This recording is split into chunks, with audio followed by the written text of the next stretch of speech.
কতটুকু বাঁচবেন? ৬০ বছর, বড়জোর ৭০, না হয় ৭৫ বছর, খুব লাকি হলে ৮০+।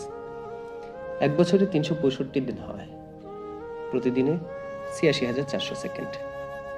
খুব বেশি সময় নিয়ে আসেননি তো। টিকটক করে করে সেকেন্ড কিন্তু চলে যাচ্ছে। টুপ করে হাতে জমে থাকা সব সেকেন্ড শেষ হয়ে যাবে একদিন।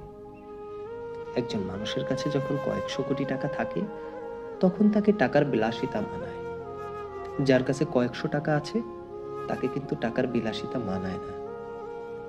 আপনার আমার আয়ু যদি কয়েক হাজার বছর হতো, তাহলে সময়ের বিলাসিতা আমাদেরকে মানাতো।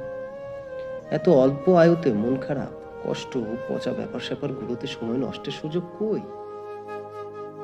ফ্যামিলিকে সময় দিন, ভালো বই পড়ুন, টুক করে বেরিয়ে আসুন চমৎকার কোনো জায়গায়। রাত জেগে আকাশ দেখুন, ভোরের সূর্যোদয় দেখুন, সন্ধ্যার পাখিরা কিভাবে ঘরে ফেরে সেটা দেখুন। নদীর ঢেউ অনুভব করুন। ভরা পূর্ণিমাতে এবং ভরা অমাবস্যায় তীব্র জোয়ারে ফুঁসে ওঠা সাগরকে দেখুন। প্রতিদিন সময় করে আধ ঘন্টা কোনো শিশুর সাথে থাকুন। নিষ্পাপ আনন্দের ঔচ্ছল্য দেখুন। স্রষ্টাকে স্মরণ করুন। পৃথিবী কত সুন্দর সেটা ফিল করুন। নিঃশ্বাস কতটা সুন্দর সেটা অনুভব করুন। চমৎকার একটা কথা আছে জানেন তো, don't count the days, make the days count.